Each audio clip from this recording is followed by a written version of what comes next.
Hello YouTube card fighters, this is Sarah here with Casual Vanguard, and today I'm bringing you a deck profile from Oracle Think Tank, and we're going to focus on the Magus subgroup today. Here's just a brief overview of the whole deck. I know you can't clearly see everything, but we'll get to the details in a minute. I started with the Misaki trial deck from V-Series and took it apart, used some cards, and slowly upgraded or added additional cards to come up with this deck profile. So I'll break it down for you by grade and give you some more details about how these cards work. And let's start things off with our grade 3s. First, we have 4 of Hexagonal Magus. She is the grade 3 coming from the trial deck. I do have 1 holo and 3 non-holo here. And her skill is on Vanguard. When placed, you can counterblast 1, look at 2 cards from the top of your deck, put them on the top in any order, and then draw a card. If you don't know about the Magus subgroup, it is all about looking at cards on the top of your deck, placing them in certain orders, and planning your next move as far as drawing and with triggers, similar to other Oracle Think Tank subclans. So with this skill, you do need to be careful when you look at the 2 cards, and the one you want to draw needs to come on top. But if you do have a trigger, you'd want to place that one second for the auto ability, because when the drive check reveals a trigger unit, she gets +5 until end of turn. This also would go into effect on the rear guard circle. Also, Oracle Think Tank is a protect clan, so when you ride her, you will get a protect marker as well. And the second grade 3, which I waited to purchase and upgrade, is to get Pentagonal Magus. And let's look at her skill. She has a continuous ability on Vanguard, and it says that the power increase of trigger effects revealed for your drive check gets +5,000 power. So basically what that means is when you reveal a trigger unit, instead of being able to give +10,000 power as a trigger effect, you're able to give +15,000 power as a trigger effect, which can quickly add up, especially if you have a double trigger or in addition to other cards' power abilities that you'll see soon. However, it's her auto ability where you'll get the most power and support, because it says that when it attacks, you can Soul Blast a grade 3 and discard 5 cards from your hand. This unit will get drive +3 until end of that battle.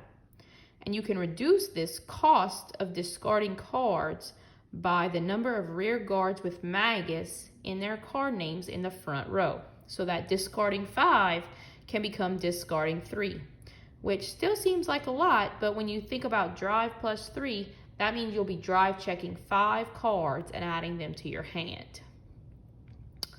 So you'll gain those cards back. And this can really help by getting more triggers, giving more power, and just adding those cards to your hand. But you want to remember that you need to Soul Blast a grade 3. Therefore, this needs to be your second ride on top of Hexagonal Magus to get the ultimate effect and full ability. And now on to our grade 2s, and we'll start with 4 of Rectangle Magus. She also came from the trial deck. Her ability is similar to Hexagonal's. It's on the rear guard. When placed, you need to counterblast 1 and Soul Blast 1 to look at 2 cards, put them on the top in any order, and then draw a card. Again, be careful which card you draw, because of the second ability, which says that when you reveal a trigger, she gets +5,000 power. So you might want to be careful that that card you're going to draw is not your trigger. You want your trigger to be the second card that you place. And we'll run 4 of her, because this can help earlier in the game or later in the game to place her and already get a look at a couple of your cards on the top to see what you're looking at before deciding if you want to do Hexagonal or Pentagonal Magus skills. Second, we'll run 4 of Rhombus Magus, what I like compared to the old build with the Magus, in the old build with Rhombus Magus and some of the other Magus cards, you had to know the card that was on top and guess the correct name in order to get the power boost. However, in the new series, it just simply, when it attacks, if the Vanguard has Magus, this unit gets plus 5,000. So you don't have to call and name a certain card name from the top of your deck. Also, if your Vanguard is grade 3, your opponent cannot intercept. So this is my favorite card to have on rear guard. With attacking, and I'm on grade 3, I know she's swinging for at least 14. And I know as the game gets later, you might want to start using intercepts, and your opponent cannot intercept if you're on grade 3. So adding power boosts, triggers can make these attacks harder to defend from Rhombus Magus. And my third grade 2, I'm going with 3 of the Ravioli Magus, and she has a simple ability, but goes along with the Hexagonal, Pentagonal, and even Rectangle Magus' skill. And it says that when your drive check reveals a trigger, she gets plus 10,000 until end of turn. So when you think about that, comboing with Pentagonal skills, you can potentially flip a trigger, give 15,000 to Ravioli, plus the 10,000 power of her once per turn ability. So that's already adding a 25,000 power to her attack, which is making her by herself pretty powerful with no support, and her base power of 9,000. And now we'll look at our grade 1s next. And I'll start with the card that I go for as my target ride for the first ride, and that is Cure Magus. 4 of. She comes from the trial deck. 5 is what I was going to say. And her ability on van or rear is when placed, look at 2 cards from the top and put them back on the top in any order. But for the second part, in parentheses, says when ridden on Lozenge Magus, you can activate the abilities in any order you wish. Meaning Lozenge Magus allows you to draw a card.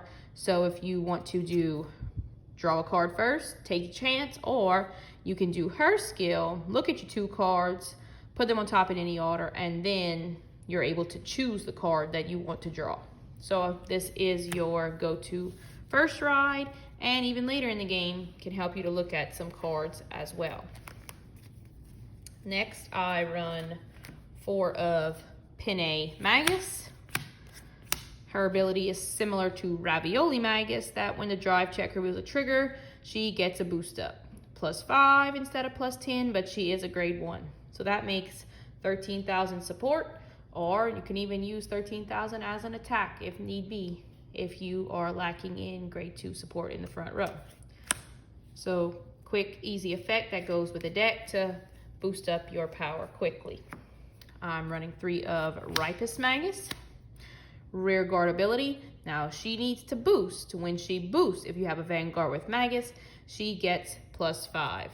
So kind of like the sister card to Rhombus Magus. The plus 5k with the Vanguard has Magus, but she needs to boost. So you're looking for back row support with Ripus Magus. And finally, a little bit of a defensive card. I have 3 of Crescent Magus. And her ability says when placed in the trigger zone, if your Vanguard is grade 3 or greater, you can Soul Blast 1 in order to counter charge 1.